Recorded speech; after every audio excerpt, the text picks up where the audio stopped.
Good day. The first-person shooter genre today is dominated by the Call of Duty series. Most first-person shooters today have to be gritty and real. Although regenerative health, and in the case of Call of Duty, the Russians invading everywhere at once is hardly realistic, but the fact is, most first-person shooters have long since forgone any real fantastical elements, just like what happened to Turok. Now, the modern war shooter did not, in fact, get its start with the Call of Duty series. Rather, it was the Medal of Honor series that started the trend. The first Medal of Honor game was released in 1999 for the PlayStation 1, and was one of the first games that forewent the many fantastical elements that were seen in many previous first-person shooters. The game went on to earn great acclaim and was one of the very few good first-person shooters on that system. It would receive a sequel known as Medal of Honor Underground that was fairly similar to the first and was also fairly well received. Now, despite being fairly well received, both of those games have long since been forgotten.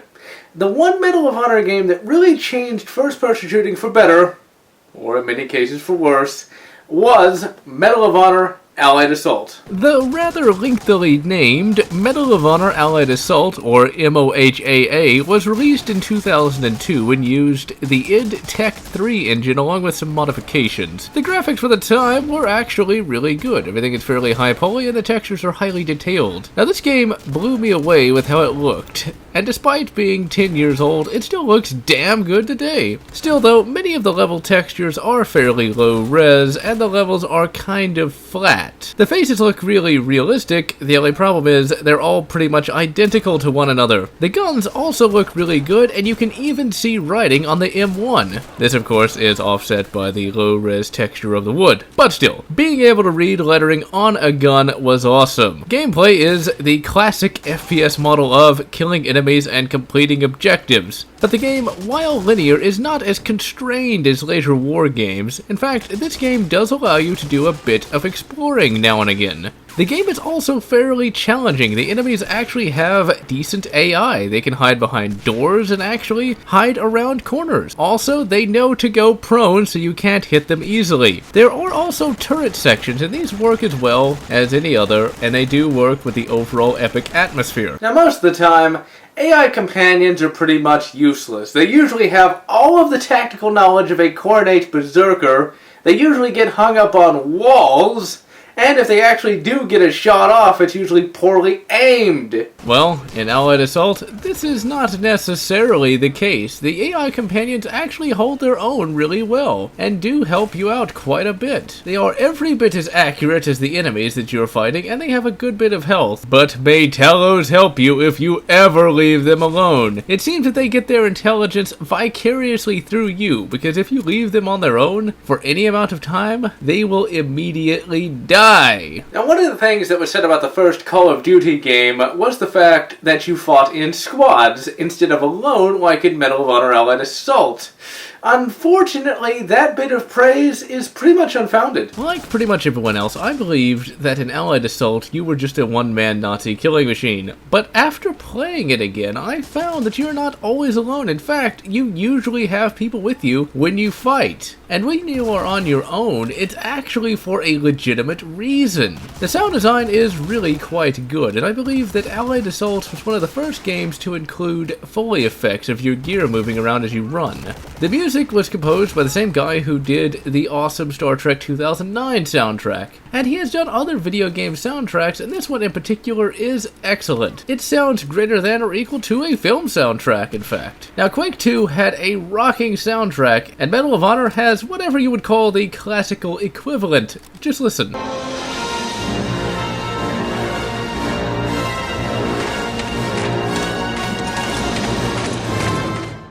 Unlike with the modern Call of Duty games that are all about the set pieces and minimal interaction, Allied Assault, while placing a great deal of importance on set pieces, doesn't forget that it's a game. A lot of the levels are suitably epic, but there is actually stuff for you to do in them. Now, one good thing about the game is the fact that there are still secrets to be found. For example, in the first level, you can find a captive soldier who will actually help you out. And there are a few hidden objectives here and there that if you complete them, you will earn medals that you can see in this display display case. You're not told what you need to do to acquire one of them, so when you actually do earn a medal, it is rather satisfying. The most epically annoying level in the game is the D-Day level. This is where Medal of Honor really shines, because damn is this level awesome. Oh wait, I have died 20 times and I haven't even reached the beach yet! Say what you will about regenerative health making things too easy, but after you've died 27 times trying to go 2 feet, you will wish you had it. Yes, D-Day, while being epic, is the most frustrating level. In the game, the machine guns only seem to focus on you, and since you can't sprint or anything, you can only trudge along at 2 bloody miles an hour as your body gets turned into damn Swiss cheese. Quick save is your friend,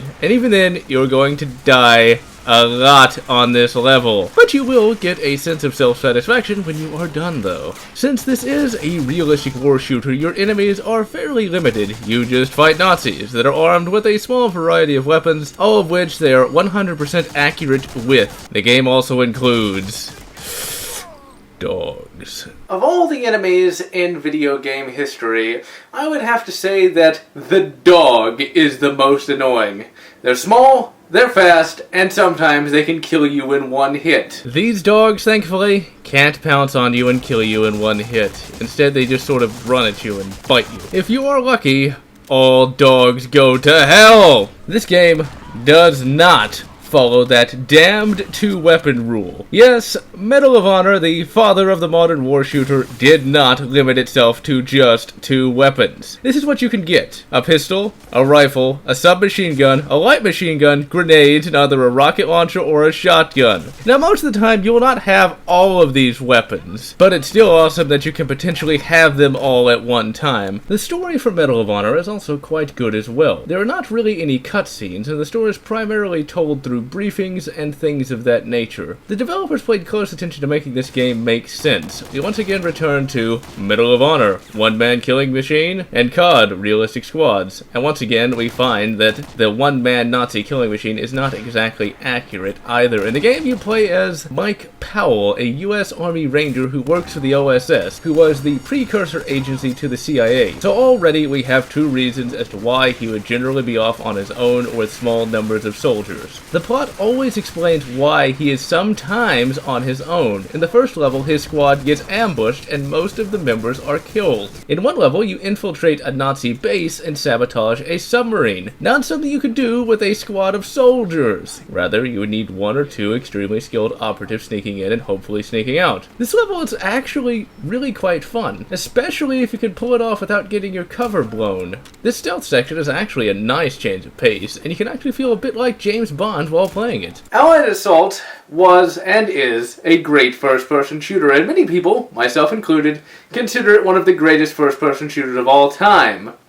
Now, this game would receive 2 expansion packs, both of which were fairly good in their own right and added a pretty good amount of content.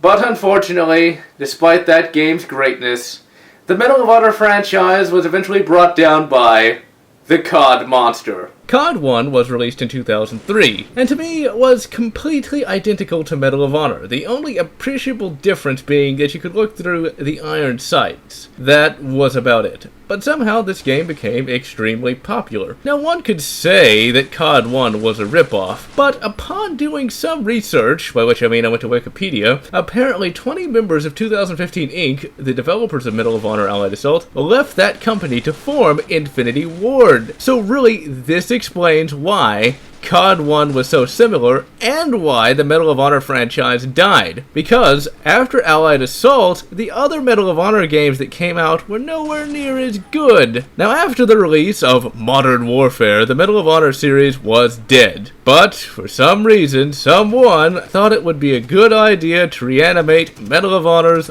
old, dead, decaying corpse and create the Modern Warfare clone known as Medal of Honor. Yes, you thought Turok was bad, but now this game uses the exact same name as the first game from 1999. At least Infinity Ward gave its spin-off franchise a distinctive subtitle. Despite the franchise being pretty much dead, Medal of Honor Allied Assault is still a really good game, and if you haven't had a chance to play it before, I highly recommend acquiring a copy of it. So this is generalotz wishing you good, MOHARS. good MOHAFS, or whatever makes you happy.